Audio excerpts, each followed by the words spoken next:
Sa makalipas na ilang mga dekada ay may nakakakilabot at hindi maipaliwanag na nangyayari sa mga kagubatan sa Amerika. Dahil sa paglipas ng panahon ay palaki ng palaki yung bilang ng mga kaso na pagkawala ng mga tao dito taon-taon.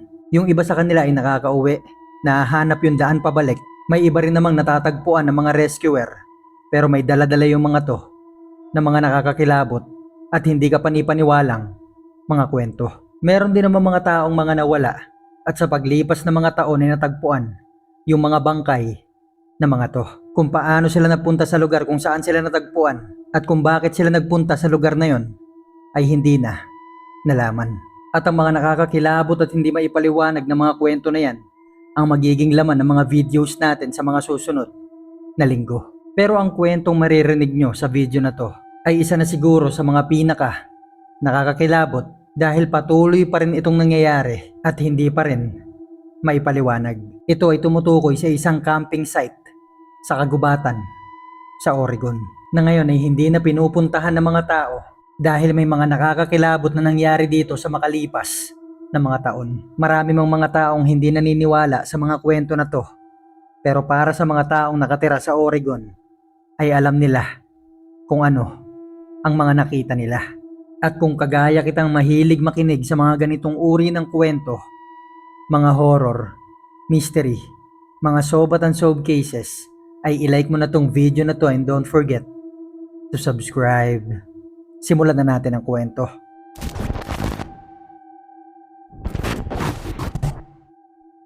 Nagsimula itong lahat noong late 1990s, noong may mga camper na nagkwento ng karanasan nila sa Everwood Forest sa Oregon. Ang sabi ng mga camper na to, bandang 2:00 daw yun ng madaling araw. Nagkikwentuhan pa sila nito at nagiinuman. Hindi naman sila mga lasing, pero hindi lang talaga sila makatulog. At habang nagkikwentuhan nga sila ay nagsimula sila makaamoy ng usok na amoy gas. Nung hinanap nila kung saan ito nagsisimula, ay nakakita sila ng napakaliit na apoy sa isang kilalang camping site. Dahil sa curious nila, ay nagsimula silang maglakad papunta dito. At nung nasa mga 5 talampakan na lang sila mula dun sa maliit na apoy, ay nakita nilang nagsisimula pala ito sa isang ilawan na tinatawag nila sa kanila na lantern. Sa atin naman ay tinatawag itong lampara o gasera. Ang pinagtataka nila ay wala silang nakikitang tent sa paligid o kahit pa mga tao. At nung nagtangka na sila tong lapitan para damputin, ay bigla itong namatay at nakarinig sila ng isang yapak ng tao. Sa kilabot nila yung yapak na yon ay hindi na ulit nasundan. Hindi na rin nila nakita yung lampara. May ilaw naman ng mga oras na yon mula sa buwan kaya hindi ganun kadilim yung paligid. Pero wala na talaga silang marinig sa paligid nila na kahit anong tunog na maaaring magpaliwanag kung sinong pumatay ng lampara at kung saan ito napunta. At kanino kaya galing yung nag-iisang yapak na narinig nila, mga tunog na nagmula sa mga tuyo na dahon. Sinubukan nilang mag-ikot-ikot sa makalipas na ilang mga minuto na baka may ibang tao pang nagkakamp sa paligid nila. Nung wala silang makita, naisip nila kung namalikmata lang ba sila noong mga oras na yon. Nung sumunod na gabi, gaya nung una, nagkikwentuhan lang sila, nagiinuman, hanggang sa umabot na ng madaling araw. Nung punto na to ay nakalimutan na nila yun nangyari nung unang gabi. At kagaya nung una, pasado 2:00 ng madaling araw, ay nakita na naman nila yung ilawan doon sa maliit na camping site. Kagaya ng una, syempre pinuntahan ulit nila to. At nung malapit na sila dito, siguro mga 5 talampakan ulit mula doon sa gasera, ay nagsimulang magtayuan yung mga balahibo nilang 6 na magkakaibigan. Hindi na sila nag-usap, basta't nagsimula na sila magtakbuhan papalayo sa lugar na yon. Iniwan na nila lahat ng gamit nila, mga tent, lutuan, mga bag nila dahil sigurado sila sa nakita nila. Ang kwento nung 6 na camper na magkakaibigan na to, nung segundong nakatayo na daw sila sa harap ng ilawan na yon, ay may nakita silang kamay na dumampot dun sa gasera bago namatay yung apoy. Ang nagpakilabot sa kanila ay walang taong nakatayo o ni kahit anino sa harap nila, ni kahit anong tunog ng yapak papunta dun sa ilawan o papalayo mula dun sa kinatatayuan nilang lahat. Kaya naman kahit hindi na sila nag-usap-usap ay alam na nila na may kakaibang nangyayari sa lugar na yon. Dahil sa karanasan na to, ay hindi na sila ulit nag-camping mula nun. Matapos nito, ilang mga camper sa Everwood Forest ay nagsimula na ring makakita ng maliit na apoy dun sa lugar. Yung iba nagsasabi na sa lapag lang daw ito, ayon naman sa iba ay gumagalaw-galaw daw ito na para bang may taong may hawak dito at naglalakad-lakad ng pabalik-balik. At sino man sa kanila ang nakakita nito ay hindi nila tinangka itong sundan dahil nga sa mga kwento-kwento na mga narinig nila. Hanggang sa paglipas ng mga taon ay patuloy lang yung pag-ikot ng mga kwento dun sa lugar. Hanggang noong 2004, isa sa mga park ranger doon sa mga bundok dito na ang pangalan ay David, dating nasa US Army, ang pumunta doon sa Everwood Forest at dinala niya yung camera niya. Sa paglipas ng ilang mga oras nung hating gabi, ay patuloy niya lang nililiyaban yung apoy ng camping site niya at naghihintay ng mga mangyayari. Habang nakabukas at nakatutok yung camera niya sa camping site niya. Sa paglipas nung gabi hanggang sa madaling araw, ay wala siyang naririnig na kahit anong tunog sa paligid niya. Ni kahit anong yapak ng hayop, ni kahit tunog ng mga ibon, na para bang yung buong oras na nandun siya sa camping site na yon ay patay yung kagubatan. Walang kahit anong hayop, ni kahit simoy ng hangin na humampas sa apoy na nasa harap niya. Hanggang sa nagsimula nang sumikat yung araw at nireview niya yung camera niya. Wala naman siya nakitang kakaiba dito bukod sa mga yapak ng paa na narinig niya doon sa video recording sa eksaktong oras na 2:19 ng madaling araw. Hindi niya alam kung saan ang galing yung mga yapak na yon, pero alam niya na noong mga oras na nandun siya sa kagubatan ay wala siyang narinig na kahit anong mga yapak.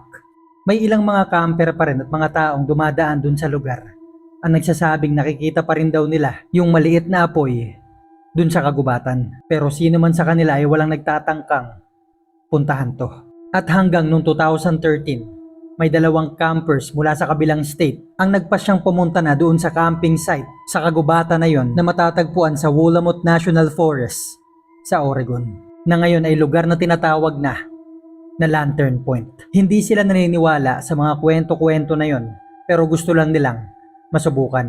Total mahilig naman sila mag-hiking at mag-camping. Bukod pa dyan ay maganda naman dun sa lugar. Hindi man nila makita yung ilaw na sinasabi sa mga kwento-kwento dito, masusulit naman yung punta nila. Sa makalipas na ilang oras na pagtatanong-tanong ay napuntahan na nila yung Lantern Point. Nag-set up na sila ng tent nila dito, nagsimula sila magsiga hanggang sa sumapit na nga yung hating gabi. Nung pamadaling araw na ay nakaramdam na sila ng antok, kaya nag-asikaso na sila para matulog.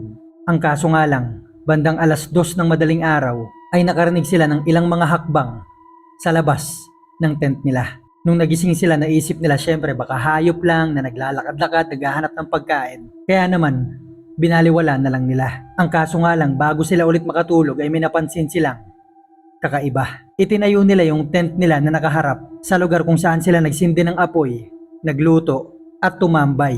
Pero sa pagtataka nila ay mayroong maliit na apoy sa likod ng tent nila.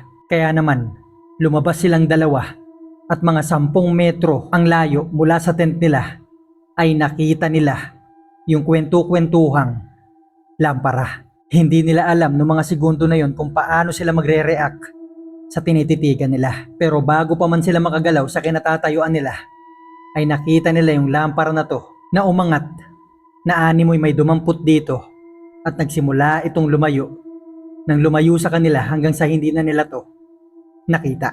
Sa buong mga minutong papalayo ng papalayo yung lampara sa kanila ay hindi sila makagalaw sa pagkakatayo nila dahil hindi nila inasahan na sila mismo ang makasasaksi ng nakakakilabot na pangyayari na yon. Sinunod lang nila yung payo sa kanila ng mga taong napagtanungan nila patungkol sa hiwaga ng Lantern Point na kung makita man nila yung lampara na yon o ilaw na yon ay wag nila tong susundan. Balak nung magkaibigan na to na magtagal ng 1 linggo sa pag-hiking at pagka-camping sa Willamette National Forest. Pero dahil sa nangyari na yon ay umalis kaagad sila dito at lumipat na lang sila ng ibang lugar na pagkakampingan. Hindi na ulit nila nakita yung magkaibigan na yon sa Oregon. Sa kabila ng mga ganitong uri ng kwento-kwento at pangyayari dun sa lugar, may mga tao pa rin at magkakaibigan na tuwing naririnig nila yung kwento na to mula sa Lantern Point ay naku-curious sila dito, kaya naman pinupuntahan nilang lahat. At ang isa sa mga grupong nakarinig sa mga kwento na yan ay pinangungunahan ni James Tunnell, mga hunter na mula sa Portland, Oregon. 4 silang magkakaibigan na kung minsan ay pumupunta pa sa Canada para lang maghunting. Kaya nung narinig nila yung mga kwento-kwento na to mula sa Lantern Point, ay nag-set up kaagad sila at pumunta dito. At makalipas ang ilang oras na pagtatanong, ay nahanap na nga nila to, pero pinayuhan sila ng mga tao na kapag nakita nila yung ilawan na yon o yung maliit na apoy, ay wag nila tong susundan. Pero bilang magkakaibigan na mula sa city, ay hindi nila to pinakinggan. Yung ikalawang gabi nila doon sa kagubatan na yon ay hindi nga sila nabigo dahil habang nagiinuman sila, nagtatawanan, ay nagsimula silang makarinig ng mga yapak sa paligid nila. At mula doon sa campsite nila, mga 20 metro ay nakita na nila yung ilawan o lampara. Gumagalaw ito doon sa kagubatan na para bang kung sino man yung may hawak-hawak doon sa lampara ay naglalakad-lakad ito ng pabalik-balik. Nung nakita ito ni James at nung mga kaibigan niya ay hindi na sila nag-usap-usap. Inihanda nila yung mga baril nila at nagsimula nila tong sundan. Sa makalipas na ilang mga minuto na pagsunod nila dito, gaano man nila bilisan ng bilisan yung paglalakad hanggang pagtakbo nila, ay ganon din kabilis yung paglayo ng lampara. Halos mag-iisang oras na nila tong sinusundan. Kapag bumabagal sila ng takbo, ay bumabagal din yung paglayo ng lampara sa kanila. Tuwing nagpapahinga sila, ay humihinto din yung ilaw. At dahil sa kagustuhan nila magkakaibigan na malutas kung ano man yung misteryo sa ilawan na to, ay patuloy lang nila tong sinusundan. Nandyan yung hinahawi nila yung makakapal na sanga, dumaan din sila sa mapuputik na lupa, makakapal na damo, hanggang sa isang segundo, nung gusto na nilang tumigil magkakaibigan sa paghabol dito, ay bigla na lang huminto yung ilawan. Kaya naman dahan-dahan silang lumapit dito. Hinahawi nila yung mga makakapal na damo, mga makakapal na sanga sa daan nila. At nung nasa harap na nila yung lampara, siguro mga 2 hanggang 3 metro mula sa kinatatayuan nila, ay bigla na lang itong namatay. At dito sila nagsimulang kilabutan. Kasabay ng malamig na hangin na tumama sa mga likod nila, ay narealize nila na nakatayo na pala sila sa dulo ng isang napakalalim na bangin. Na kung malalaglag ka dito ay tatama yung katawan mo sa naglalakihang mga bato at maituturing itong tiyak na kamatayan. Nagsimula na silang maglakad papaatras na hindi na nila namalayan na nagtatakbuhan na pala sila pabalik sa tent nila. Nung mismong araw din na yun ay bumalik na sila sa Portland. Lumipas pa ang ilang linggo bago nila to nagsimulang ikwento sa mga kakilala nila. Lumipas pa ang ilang buwan ay naging sikat yung kwento na to sa kabuuan ng Portland. At dito na rin naungkat na may isa rin palang lalaking mula sa Portland, Oregon ang nawala sa Willamette National Forest noong 1982. At dito na nila napagdugtong-dugtong kung paano ba talaga to nagsimula. Noong 1982, si Alan Mercer, 21 taong gulang, isang kolehiyo, 21 taong gulang siya noong mga taon na to. Hilig niyang mag-hiking at mag-camping kasama yung nag-iisa niyang matalik na kaibigan na ang pangalan ay Joseph. Si Joseph ay nakatira sa Eugene, isang city ito sa Oregon, at nung summer nung 1982 ay nawala ito sa Willamette National Forest. Lumipas ang 2 linggo nung wala pa ring balita sa pagkawala ni Joseph, si Alan Mercer ay bumiyahe papunta dito. Ang kaso nga lang, lumipas ang ilang mga buwan ay hindi na nila nakita si Alan. Gayon din yung kaibigan niyang si Joseph. Kaya naman 2 tao na yung hinahanap nila. Hanggang dumating yung araw na nakita nila yung camping site ni Alan Mercer. Nandito yung tent niya, mga damit niya, wallet at mga gamit niya. Umuusok pa nga noon yung bakas ng mga pinagsigaan niya na para bang ilang oras pa lang nakakalipas nung umalis siya dun sa camping site niya. Pero lumipas ang ilang mga linggo ay hindi na rin nila to nakita. Ang nakapagtataka dito sa pagkawala ni Alan Mercer ay halos lahat ng mga gamit niya ay nandoon sa camping site niya. Ang tanging wala lang ay si Alan mismo at yung daladala niyang gasera. At sa paglipas ng mga taon, hindi na nga nakita si Alan Mercer maging yung kaibigan niyang si Joseph at nagsimula na ring makita ng mga tao yung gaserang pagala-gala sa Everwood Forest. Nung tinanong na yung mga taong nakasaksi at nakakita sa lampara na yon, Ang sabi nila ay kulay asul daw ito na siyang katulad ng kulay ng lamparang daladala ni Alan. Ang isa sa pinaka nakapagtataka dito ay natagpuan nga yung camping site ni Alan. Malinis naman yung mga bagay-bagay dito. Maayos din yung mga gamit niya. May nakasalang pampagkain dun sa apoy na kung iisipin natin, nung gabing nawala si Alan ay maaaring natutulog na siya. Nung may narinig siya o may nakita siya dun sa gubat, kaya naman tumayo siya. Kinuha niya yung lampara niya at sinundan niya yung bagay na to. At kung saan man siya napunta at anong nangyari sa kanya ay hindi na natin nalaman. Kaya naman ang payo at paniniwala ng mga taong nakatira sa parte na yon ng Oregon, kung makita mo man yung lampara na yon ay huwag mong susundan. Kung malapitan mo man ito ay huwag mong papatayin yung apoy. Dahil maaaring si Alan pa rin yung may hawak doon sa lampara na yon. At hanggang ngayon, mahigit 40 taon na ang nakakalipas ay hinahanap niya pa rin yung daan niya pauwi. Maraming hindi nakakaalam sa kwento na to, pero maraming mga movie ang inihango sa kwento ni Alan Mercer.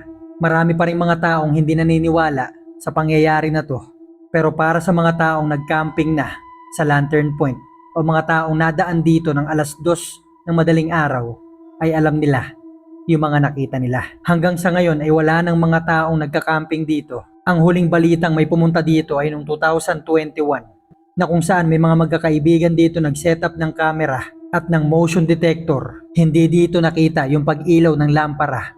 Pero sa eksaktong oras na 2:19 ng madaling araw ay may nakita yung motion sensor nila na aninong naglakad sa harap nito, pero yung camera ay walang nakita. Hindi naman maiiwasan na hati ang opinyon ng mga tao sa mga kwento na to. Mag-iwan na lang kayo ng comment kung ano masasabi nyo sa video na to at magkita-kita na lang tayo sa susunod na kwento. Thank you for watching guys. Huwag nyo kalimutan na mag-like, mag-subscribe at i-click ang notification bell sa channel na to para ma-notify kayo sa 2 hanggang 3 videong ina-upload ko linggo-linggo patungkol sa mga horror, mystery at mga solve at unsolved cases. At salamat nga pala sa mga taong walang sawang sumusuporta sa Dark Archives.